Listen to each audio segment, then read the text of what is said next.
Hello friends, હું છું નિકુલ સિણોજિયા અને સ્વાગત છે આપ દરેકનું આપણી યુટ્યુબ ચેનલ પર.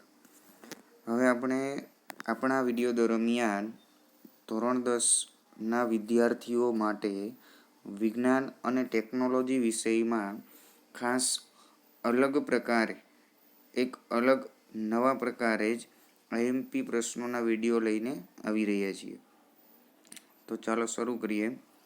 હવે એમાં ખાસ કરીને આપણે પહેલાં તો આપણા વિડીયો લેક્ચરની થોડી ઘણી વિશેષતાઓની પણ ચર્ચા કરીશું અને એ બાબતે પણ આગળ આપણે વાત કરીશું. હવે પહેલાં જોઈ લઈએ કે આપણે શું કરવાનું છે, કે આપણે શું ભણવાના છીએ.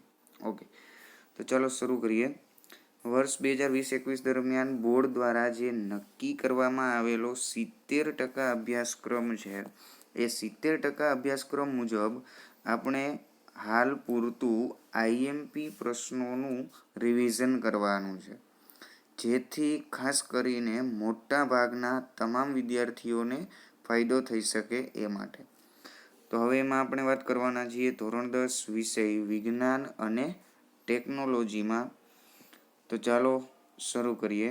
હવે આગળ રિવિઝન શરૂ કરતાં પહેલાં આપણે જાણીએ છીએ એ મુજબ કે બોર્ડ દ્વારા નક્કી કરાયેલો જે પરિપત્ર અને જે એમાં ખાસ કરીને આપવામાં આવેલી જે માહિતી છે, જે ખરેખર તમે લોકો જાણતા જ હશો, પણ છતાં આપણે ફરી એક વખત નજર કરી લઈએ.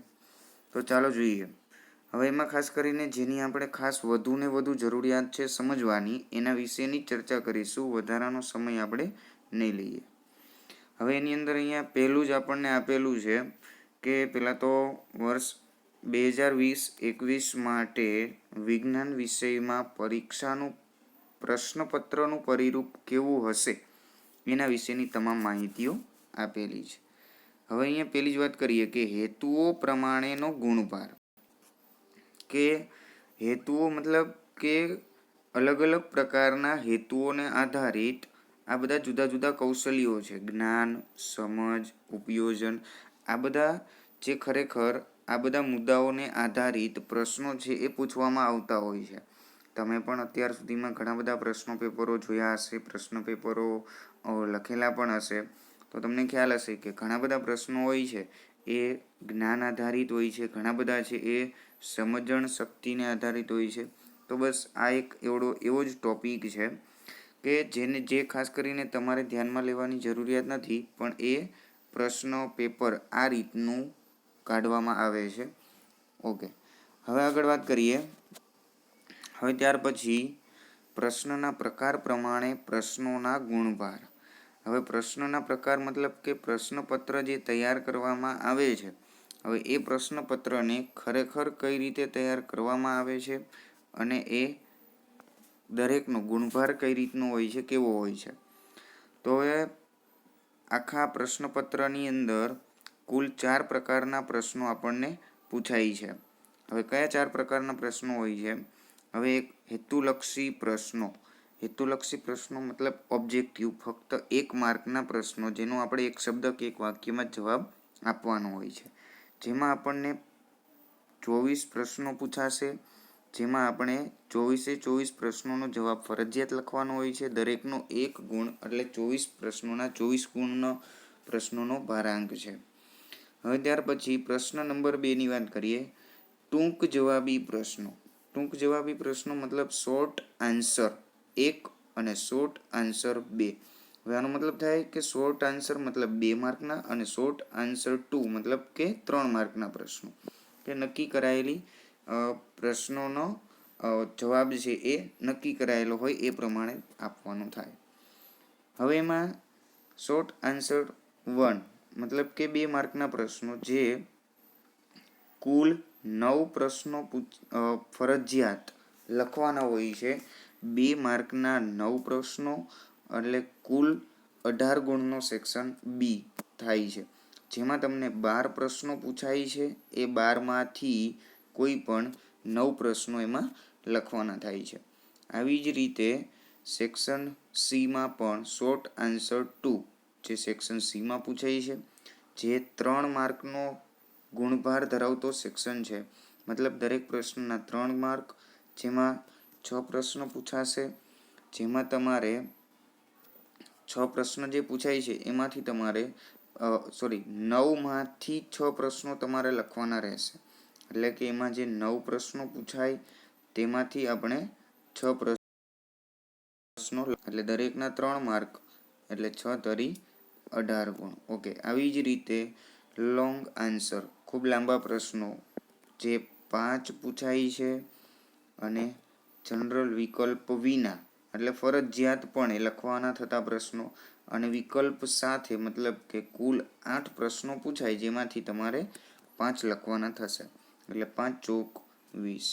એટલે હવે ટૂંકમાં કહીએ તો ટૂંકમાં વિકલ્પ વિના, મતલબ કે ફરજિયાતપણે લખવા પડતા પ્રશ્નો, અને વિકલ્પ સાથે, મતલબ અથવા તરીકે પણ આપણને આપેલા હોય, અથવા તો ન કહી શકાય, પણ એકબીજાના ઓપ્શનમાં, કે એક નહીં તો બીજો, બીજો નહીં તો ત્રીજો પ્રશ્ન, એમ કુલ 8 પ્રશ્નો આપેલા હોય, તો 8માંથી કોઈ પણ 8 પ્રશ્નો જે આપ્યા હોય તો એ 8માંથી તમારે કોઈ પણ 5 પ્રશ્નો છે એ ફરજિયાત લખવાના છે. ઓકે, હવે આવી જ રીતે દરેકે દરેક ચેપ્ટરના જનરલ સાથેના, જનરલ વિકલ્પ સાથે અને જનરલ વિકલ્પ વિનાના ગુણભાર આપણને અહીંયા આપેલા છે.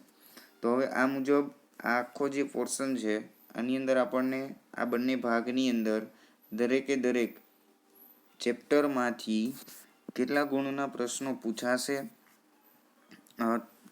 અને ટોટલ ગુણ ભાર કેટલો છે દરેક ચેપ્ટરનો એ આપણને અહીંયા આપેલું છે. તો હવે જો એમાં 16 ચેપ્ટરમાંથી 30% કોર્સ બાદ કરી દીધા બાદ દરેક ચેપ્ટરનો ગુણભાર પહેલાં જે હતો ગુણભાર એનો એ જ છે, પરંતુ પેપર સ્ટાઇલમાં થોડો ઘણો ફેરફાર થયો છે. એ મુજબ ઘણા બધા ચેપ્ટરની અંદર ગુણભારમાં 1 કે 2 માર્કનો ફેરફાર રહી શકે છે બોર્ડની એક્ઝામમાં પણ. બરાબર છે, તો એટલા માટે અહીંયા દરેકે દરેકનો ગુણભાર તમે જોઈ શકો છો. અને એ મુજબ જનરલ વિકલ્પ સાથે, મતલબ દાખલા તરીકે વાત કરીએ તો ચેપ્ટર નંબર 2માં 6 માર્કનો ગુણભાર ધરાવે છે બીજું ચેપ્ટર, પણ એમાંથી 10 માર્કના પ્રશ્નો બોર્ડના પેપરમાં પૂછાશે. એનો મતલબ શું થાય છે કે 6 માર્કનો જ ગુણભાર છે, છતાં એ બીજું ચેપ્ટર છે એ 10 માર્કનો ગુણભાર ધરાવે છે, એમાંથી 10 માર્કના પ્રશ્નો છે એ પૂછાશે. આવી જ રીતે હવે તમે બાકીના પ્રશ્નો માટે સમજી શકો છો કે બાકીના પ્રશ્નોમાં પણ આવી જ રીતે છે. ત્રીજા ચેપ્ટરમાં 5 માર્કનો ગુણભાર છે, પણ એની અંદર 8 માર્કના પ્રશ્નો છે એ પૂછાશે. આમ કરીને કુલ તમને અંતે અહીંયા કુલ 80 ગુણનું જે પેપર હોય એમાંથી 107 માર્કનું આખું પેપર છે તમે કુલ ગણો તો 107 માર્કનું પેપર બને, જેમાંથી કુલ આપણે 80 ગુણનું પેપર છે એ લખવાનું થાય છે. ઓકે, તો હવે આવી જ રીતે સેક્શન ABCD વાઇઝ કઈ રીતનું આપણું પ્રશ્ન પેપર છે એ ગોઠવણી કરેલી છે એની વાત કરીએ, અને પછી આપણે આપણા વિડીયોમાં આપણા સરળતા ખાતર કઈ રીતે આપણને સરળતા પડે એની વાત કરીશું. ચાલો, તો હવે આગળ જોઈએ પ્રશ્નપત્ર કઈ રીતે તૈયાર કરવામાં આવશે એની વાત. તો આખા પ્રશ્ન પેપરમાં 4 સેક્શન હશે. વિભાગ ABCD આપણે આગળ જે વાત કરી ટૂંકમાં એ મુજબ. હવે એની થોડીક વધુ વિગતવાર માહિતી મેળવીએ. હવે એમાં વિભાગ A હેતુલક્ષી પ્રશ્નો, કુલ 24 પ્રશ્નો પૂછાશે, જેની અંદર 24 પ્રશ્નો પૂછાશે, દરેકના 1 માર્ક છે. હવે બધા જ પ્રશ્નો અહીંયા ફરજિયાત છે. આમાંથી 24 પ્રશ્નો જે પૂછાય એમાંથી મોટા ભાગના પ્રશ્નો છે એનું માળખું કેવું હોય તો કે MCQ, MRQ, મતલબ કે MCQમાં એક શબ્દમાં જવાબ આપવાનો હોય, જ્યારે અહીંયા MRQમાં મતલબ કે ખાલી વધુ ને વધુ એક વાક્ય સુધીનો જ જવાબ આપણે આપવાનો હોય છે. પછી આવી રીતે ખરા ખોટા, ખાલી જગ્યા, સૂત્ર, વ્યાખ્યા, એકમ, જોડકા જોડો, આવા તમામ પ્રકારના. પછી વિજ્ઞાન છે તો એમાં રાસાયણિક પ્રક્રિયાઓ પૂરી કરો, કોઈપણનું પૂરું નામ આપો. બરાબર છે, આવા અનેક પ્રકારના પ્રશ્નો છે પૂછી શકાય સેક્શન એની અંદર, જે આ વખતે 24 માર્કનો ગુણભાર ધરાવે છે. અત્યાર સુધી બોર્ડના નિયમ મુજબ સેક્શન એ છે એ 16 માર્કનો હતો, પણ હવે આપણે હાલની પરિસ્થિતિને ધ્યાનમાં લઈ અને નવી પેપર સ્ટાઇલમાં આપણને એ 24 માર્કનો સેક્શન એ આપણને મળે છે, જે આપણા માટે ફાયદાકારક છે. હવે આગળ વાત કરીએ સેક્શન બી. સેક્શન બીમાં પણ આવી જ રીતે ટૂંક જવાબી પ્રશ્નો, 2 માર્કના પ્રશ્નો રહેશે, જેની અંદર 12 પ્રશ્નોમાંથી 9 પ્રશ્નો લખવાના થશે. 9 દુ 18, એટલે એ પણ કુલ 8 માર્કનો 18 માર્કનો સેક્શન બી છે. પછી આવી જ રીતે સેક્શન સીમાં પણ આવું જ છે કે કુલ 9 પ્રશ્નો પૂછાશે, એમાંથી 6 લખવાના છે, એટલે કે 6 તરી 18. આમાં 2 માર્કવાળા પ્રશ્નો છે, આમાં 3 માર્કવાળા પ્રશ્નો. પછી આવી જ રીતે સેક્શન ડીની અંદર 8માંથી 5 પ્રશ્નો લખવાના છે, એટલે 5 ચોક 20, 4 માર્કવાળા પ્રશ્નો પૂછાશે. તો હવે વિદ્યાર્થી મિત્રો, હવે આ હતી પેપર સ્ટાઇલની ટૂંકમાં વાત અને આપણા પ્રશ્નપત્રનું પરિરૂપ. હવે આપણી જે વિડીયો બનાવવાની જે ખાસિયત છે કે મતલબ કે જે ચોક્કસ ખાસ પ્રકારે મોટાભાગના વિદ્યાર્થીઓને ફાયદો થઈ શકે, તો એના માટેનું આપણે કામ શું કરવાનું છે, તો ખાસ કરીને આપણે એવો પ્રયત્ન કરવા જઈ રહ્યા છીએ કે દરેક દરેકમાં સેક્શન વાઇઝ આપણે વિડીયો બનાવવાના છીએ. મતલબ કે દરેકમાં આપણે સેક્શન વાઇઝ, ચેપ્ટર વાઇઝ નહીં, પરંતુ section wise, section D, section C, B, A, આ રીતે સેક્શન વાઇઝ આપણે આઈએમપી પ્રશ્નોનું રિવિઝન કરીશું. અને એ પણ ધારો કે દાખલા તરીકે સેક્શન ડી છે, તો ડી સેક્શનની અંદર કે જેટલા ચેપ્ટરમાંથી પ્રશ્ન પૂછાતા હોય, તો એ ચેપ્ટરોમાંથી 4 માર્કના પ્રશ્નો કયા આઈએમપી અને અગત્યના પ્રશ્નો છે કે જેની અંદર સેક્શન ડીમાં પણ પ્રશ્ન પૂછી શકાય, અને એમાંથી સેક્શન એની પણ તૈયારી આપણે સાથે કરતા જશું. એટલે કે આપણો હેતુ એ રીતનો અને એવો છે કે જ્યારે આપણે સેક્શન ડીના પ્રશ્નોની તૈયારી કરતા જઈએ, સાથે ડી, સી કે બીની તૈયારી જ્યારે કરીએ, ત્યારે આપણે સાથે સેક્શન એના પ્રશ્નોની પણ તૈયારી કરતા જઈશું. તો ઓકે, હવે આપણે ચાલો શરૂ કરીએ. તો આજના વિડીયોથી જ આપણે શરૂઆત કરીએ. સેક્શન ડીમાં તો કયા ચેપ્ટરો છે પહેલાં એની વાત કરીએ. તો સેક્શન ડીની અંદર એક તો ચેપ્ટર નંબર 2 એસિડ, બેઝ અને ક્ષાર. ત્યાર પછી ચોથું ચેપ્ટર છે કાર્બન અને તેના સંયોજનો. પછી છઠ્ઠું ચેપ્ટર છે જૈવિક ક્રિયાઓ. પછી 11મું અને 13મું. તો આ જે 5 ચેપ્ટરો છે, આ 5 ચેપ્ટરમાંથી સેક્શન ડીમાં પ્રશ્ન પૂછાય છે. તો એમાંથી આપણે વાત કરવા જઈ રહ્યા છીએ ચેપ્ટર નંબર 2 એસિડ, બેઝ અને ક્ષાર. તો ચાલો શરૂ કરીએ. તો હવે વિભાગ ડી 4 માર્કના પ્રશ્નો માટે ચેપ્ટર 2 એસિડ, બેઝ અને ક્ષાર. ચાલો હવે એની અંદર ખાસ કરીને આપણે પહેલાં તો જોઈ લઈએ કે આ ચેપ્ટરની અંદર 4 માર્કમાં પૂછાવા માટે સેક્શન ડીની અંદર પૂછાવા માટે યોગ્યતા ધરાવતા પ્રશ્નો કેટલા છે. તો એમાં સૌથી પહેલાં દાણાદાર ઝીંકની મંદ સલ્ફ્યુરિક એસિડ સાથેની પ્રક્રિયા કરતા ઉત્પન્ન થતો જે વાયુ છે એની પરખ કરતો પ્રયોગ, આકૃતિ દોરી સમજાવો. જે મોસ્ટ આઈએમપી પ્રશ્ન છે. ત્યાર પછી એમાં જ બીજો પ્રશ્ન કે ટૂંક નોંધ લખો પીએચ માપક્રમ અને રોજિંદા જીવનમાં પીએચનું મહત્વ. આ પણ મોસ્ટ આઈએમપી પ્રશ્ન છે. અને ત્યાર પછી પ્રબળ એસિડ, નિર્બળ બેઝ અને પ્રબળ બેઝ અને નિર્બળ એસિડ. હવે ખાસ કરીને આ 3 પ્રશ્નો છે મોસ્ટ આઈએમપી છે, અને એ 3 પ્રશ્નોની સાથે સંકળાયેલી બીજી નાની બાબતો પણ શું છે એની પણ આપણે સાથે ચર્ચા કરતા જઈશું. ચાલો જોઈએ આગળ. પ્રશ્ન નંબર 1, દાણાદાર ઝીંકની મંદ સલ્ફ્યુરિક એસિડ સાથેની પ્રક્રિયા કરતા પ્રયોગનું વર્ણન આપણે આકૃતિ દોરી કરવાનું છે. તો વિદ્યાર્થી મિત્રો, તમારી સામે જ અહીંયા આકૃતિ છે, એટલે તમે જોઈ શકો છો કે આપણે સૌપ્રથમ પ્રયોગ કરવા માટે શું કરીશું, અને એ પહેલાં પણ આપણે વિચારી લઈએ કે આપણે પ્રયોગ દરમિયાન કરવાનું શું છે. તો કે દાણાદાર ઝીંકની મંદ સલ્ફ્યુરિક એસિડ સાથે પ્રક્રિયા કરવાની છે.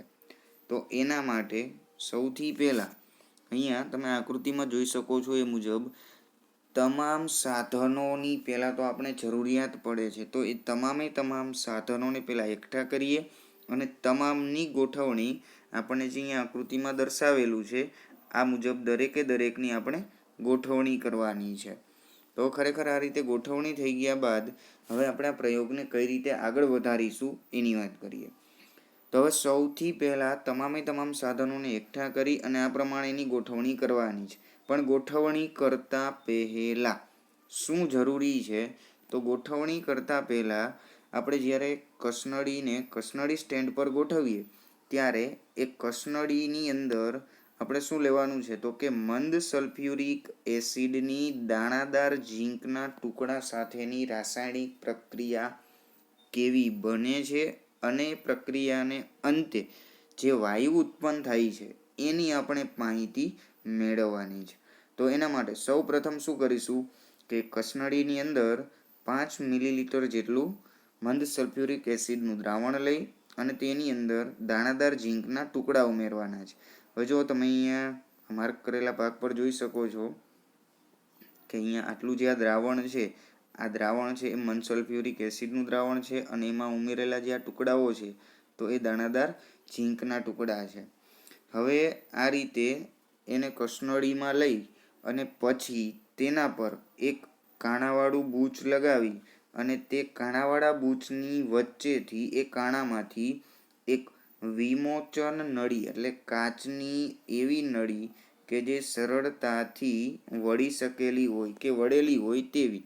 હવે એ નળીને બીજા છેડે એક પાત્ર મૂકી અને પાત્રમાં સાબુનું દ્રાવણ ભરેલું પાત્ર છે અને એ પાત્રમાં એ નળીનો જે છેડો છે એને ડુબાડી અને રહે એ રીતે ગોઠવણી કરવાની છે. તો વિદ્યાર્થી મિત્રો હવે અહીંયા આખી આકૃતિ પરથી આપણને સમજાઈ ગયું હશે કે ખરેખર આપણે જે પ્રયોગની જાણકારી મેળવવાની છે એની ચકાસણી ખરેખર કઈ રીતે થશે.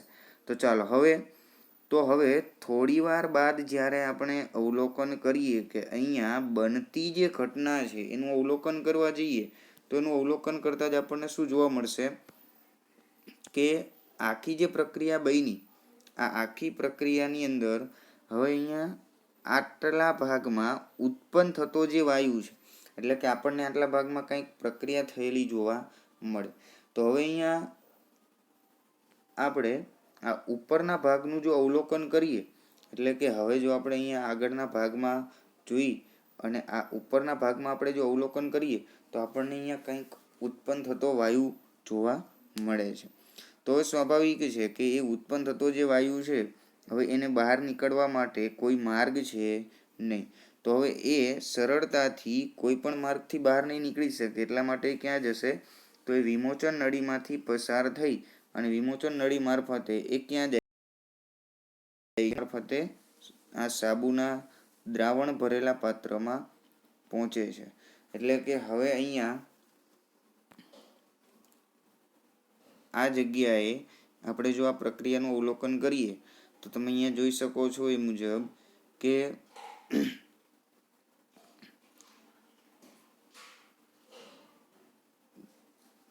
જો આ જે ભાગ છે હવે આ ભાગમાં આપણને સાબુના દ્રાવણમાંથી પરપોટા નીકળતા જોવા મળે છે.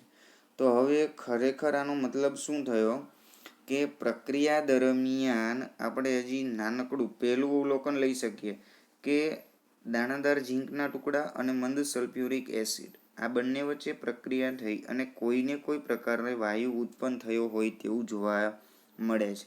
હવે એ વાયુની પરખ કરવા માટે આપણે અહીંયા જોયું તો હવે એ પરખ કરવી છે કે ખરેખર એ વાયુ કયો છે. તો હવે એ વાયુની પરખ કરવા માટે અહીંયાથી નીકળતા જે આ પરપોટાઓ છે હવે એની બાજુમાં જો આપણે એક સળગતી મીણબત્તીને લઈ જઈએ તો સળગતી મીણબત્તીને તેની નજીક લઈ જતા તે ધડાકા સાથે સળગી ઉઠે છે.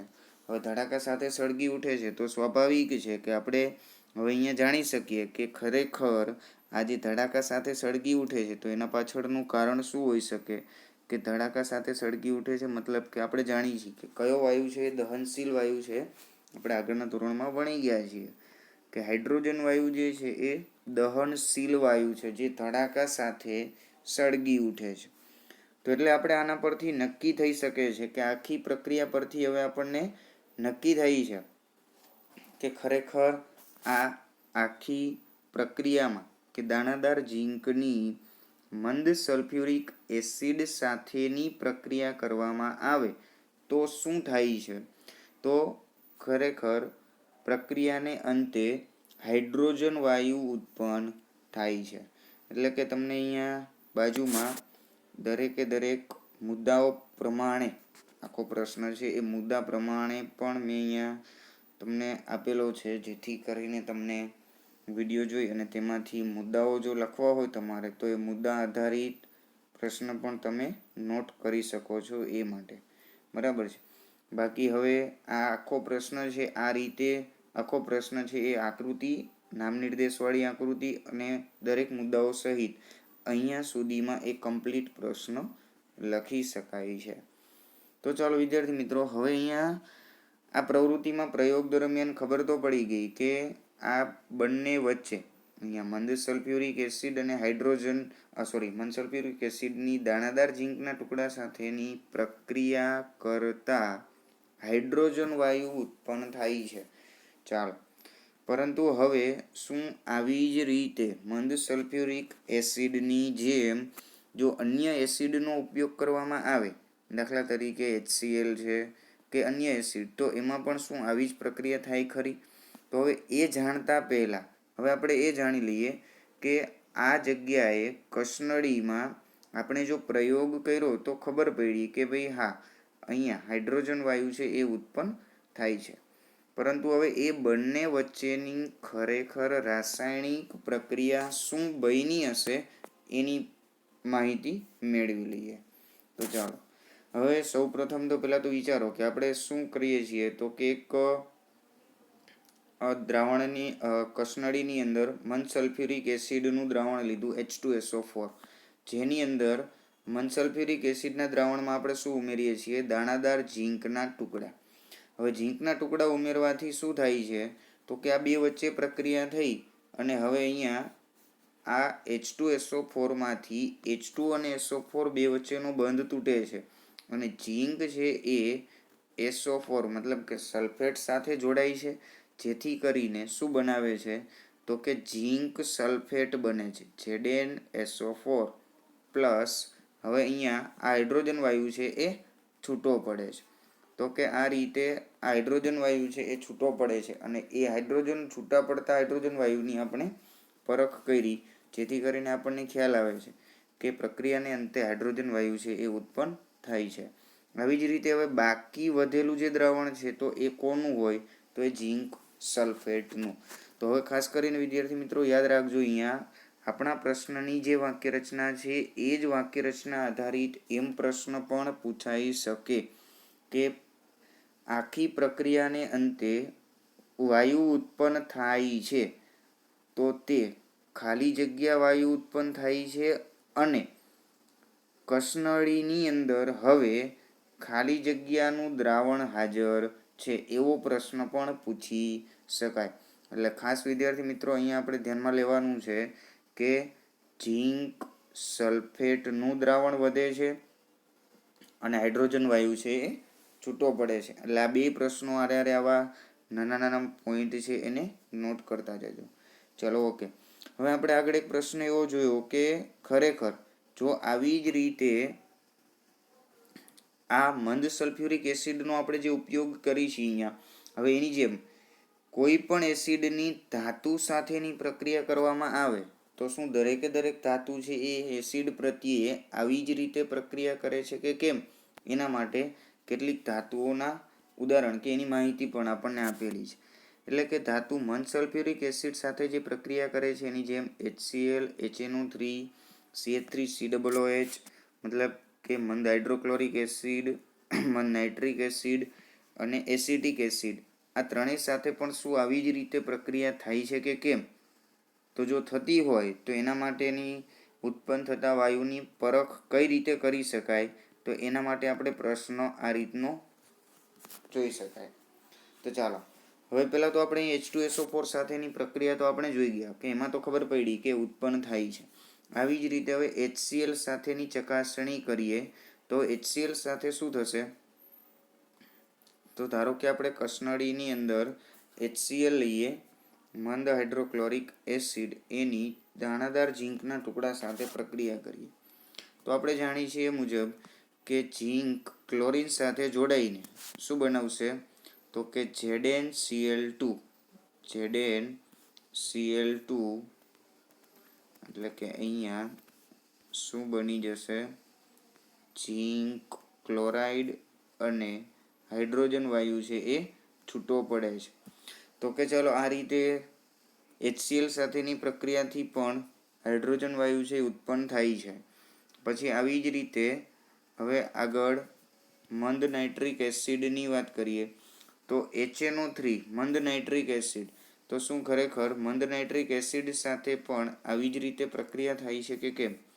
તો હવે ખરેખર એક પ્રશ્ન અહીંયા નોટ કરીને રાખજો. મંદ નાઇટ્રિક એસિડ છે એ પ્રબળ ઓક્સિડેશન કરતા પદાર્થ છે. પ્રબળ ઓક્સિડેશન કરતા. પ્રબળ ઓક્સિડેશન કરતા પદાર્થ છે, આનો મતલબ શું થાય કે આ જે પદાર્થ છે એ ખૂબ જ ઓક્સિડેશન કરતા, મતલબ કે એની સાથે કોઈ પણ પ્રકારના ધાતુ કે અધાતુની પ્રક્રિયા કરાવવામાં આવે, કોઈ પણ પદાર્થની, એસિડ બેઝ કોઈ પણની, ત્યારે આ મંદ નાઇટ્રિક એસિડ છે એ પ્રક્રિયામાં છૂટી પડતી કોઈ પણ ધાતુ હોય, છૂટો પડતો કોઈ પણ વાયુ હોય, તો એમાંથી છૂટી પડતી જે નિપજ છે એ નિપજના તત્વોનું ઓક્સિડેશન કરાવે છે. મતલબ કે ફટાફટ એ છૂટી પડતી ધાતુ કે તત્વો છે એ છૂટા પડતા પદાર્થોનું ઓક્સિડેશન કરી નાખે છે. તેથી આ પ્રબળ ઓક્સિડેશન કરતા પદાર્થ કહેવાય. તો ખરેખર આપણા આ પ્રશ્નની અંદર એ કઈ રીતે વર્તે છે હવે એની વાત કરીએ.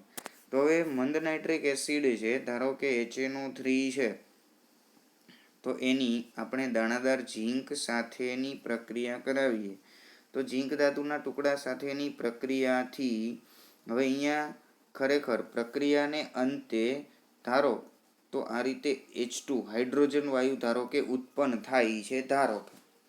પરંતુ હવે ઉત્પન્ન થતો જે હાઇડ્રોજન વાયુ છે, હવે એ વાયુને આપણે અત્યારે જ મેં તમને કીધું એમ કે આ ઉત્પન્ન થતો જે હાઇડ્રોજન વાયુ છે એ આમાંથી ઉત્પન્ન થાય છે. ચાલો અહીંયા HNO3 માંથી હાઇડ્રોજન છે છૂટો પડી અને H2 વાયુ સ્વરૂપે વાયુ ઉત્પન્ન થાય છે. પરંતુ ખરેખર મંદ નાઇટ્રિક એસિડ જે છે એ સ્વભાવે પ્રબળ ઓક્સિડેશન કરતા પદાર્થ, એટલા માટે એ નાઇટ્રિક એસિડમાંથી HNO3 માંથી નાઇટ્રેટ NO3 માંથી એક ઓક્સિજન આ ઉત્પન્ન થતા હાઇડ્રોજન વાયુ સાથે જોડાઈ જાય છે, એટલે જેથી કરીને નિપજને અંતે H2 વાયુની જગ્યાએ H2 મળતો નથી, પરંતુ શું બને છે તો ઉત્પન્ન થતો જે હાઇડ્રોજન છે એની જગ્યાએ ઓક્સિજન જોડાઈ જાય એટલે કે H2O બને. હવે અહીંયા પાછળ વધ્યું શું તો કે અહીંયા NO2 એટલે કે નાઇટ્રોજન ડાયોક્સાઇડ. તો કે આ પ્રકારે આ મંદ નાઇટ્રિક એસિડ છે એ વર્તે છે.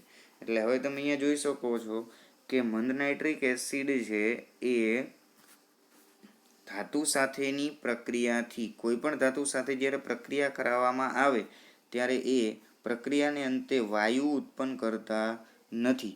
આવું કારણ 1 માર્કમાં પણ પૂછી શકાય, એટલે ખાસ યાદ રાખજો. એનો જવાબ આવશે કે મંદ નાઇટ્રિક એસિડ છે એ શા માટે હાઇડ્રોજન વાયુ કે કોઈ પણ વાયુ છે પ્રક્રિયાને અંતે ઉત્પન્ન કરતા નથી. તો એના પાછળનો એક જ પ્રશ્ન છે, એક જ એનું કારણ છે કે એ ઓક્સિડેશન કરતા પદાર્થ હોવાથી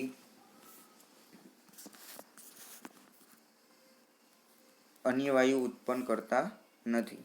ઓકે, હવે આવી જ રીતે આગળ વાત કરીએ. CH3COOH એસિટિક એસિડ, આ એસિટિક એસિડનું અણુ સૂત્ર છે.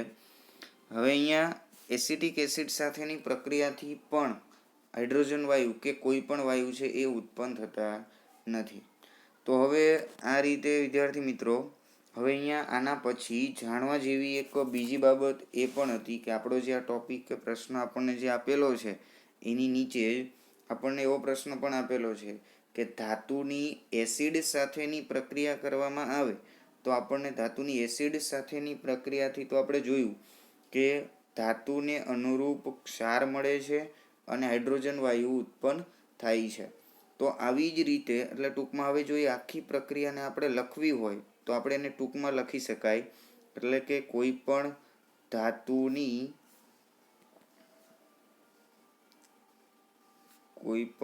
ધાતુ હોય તો એ ધાતુની એસિડ સાથેની પ્રક્રિયા કરીએ એટલે કે ધાતુ પ્લસ એસિડ તો ધાતુની એસિડ સાથેની પ્રક્રિયાથી શું બને છે તો કે ધાતુને અનુરૂપ ક્ષાર અને હાઇડ્રોજન વાયુ ઉત્પન્ન થાય છે.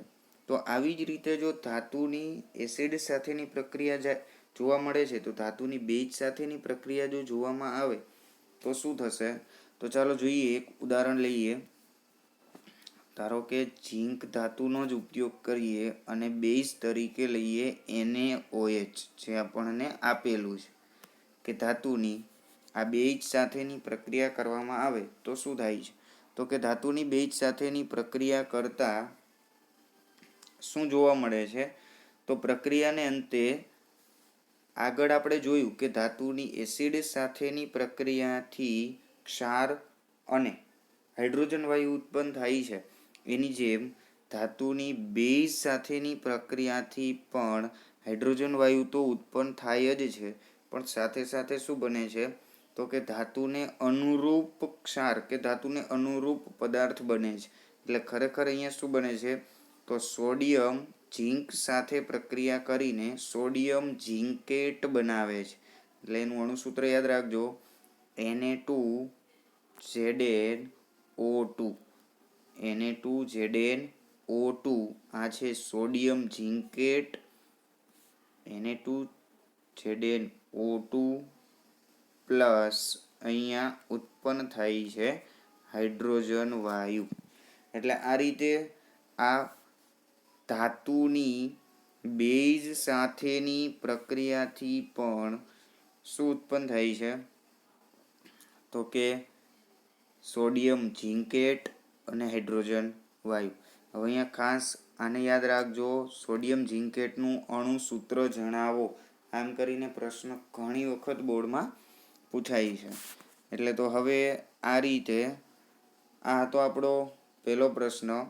હવે આ રીતે આપણે આગળ ચર્ચા કરી ગયા એ મુજબ આપણે આગળ જોયું કે બીજા ચેપ્ટરની અંદર આપણે પહેલા પ્રશ્નની વાત કરી દાણાદાર ઝીંકની મનસલ્ફ્યુરિક એસિડ સાથેની પ્રક્રિયા. આવી જ રીતે આપણે આગળના વિડીયોમાં જોશું પીએચ માપક્રમ, રોજિંદા જીવનમાં પીએચનું મહત્ત્વ, ત્યાર પછી પ્રબળ એસિડ, નિર્બળ બેઝ, પ્રબળ base, નિર્બળ acid.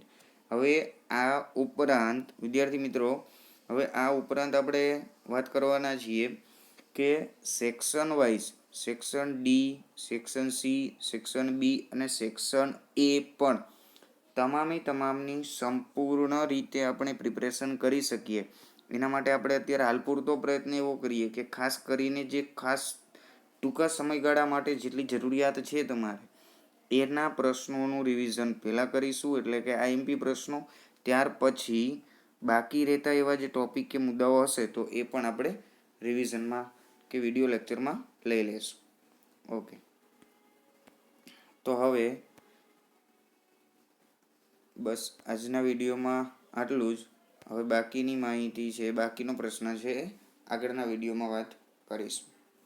Okay, thank you.